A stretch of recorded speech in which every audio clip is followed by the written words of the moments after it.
aujourd'hui rassembler un fonds très complet et encore pas exhaustif. Les enfants se sentent d'emblée concernés. Et puis on déborde, quand c'est l'écologie, on déborde sur la nature. Donc voilà, c'est une manière d'appréhender la nature. Et puis les parents veulent être de bons parents. D'une manière permanente, dans une librairie, on a un rôle de conseil. Alors la difficulté, c'est la sélection et c'est d'être de bons conseils. On n'a pas non plus une science parfaite sur tous les sujets, bien évidemment. Donc nous aussi, il y a un apprentissage à faire. Que j'aime beaucoup, où on comprend le cycle de l'eau à travers le voyage d'une petite goutte.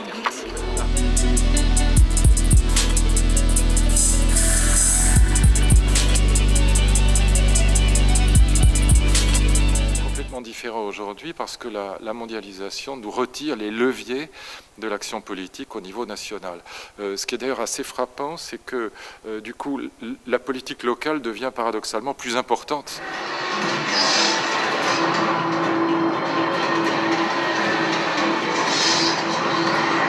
Qu'est-ce que c'est que la démagogie, sinon vouloir faire plaisir aux gens? Le développement durable n'est pas vouloir faire plaisir aux gens, c'est les responsabiliser sur des conduites qui ne sont pas toujours confortables. Donc on revient à des pratiques de bon sens. C'est pas forcément la technologie qui va nous sauver, mais c'est aussi quelque part des pratiques toutes simples, de bon sens.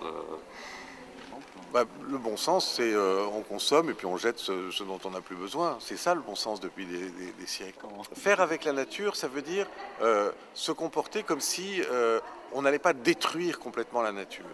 C'est un peu plus complexe. J'ai pas dit compliqué.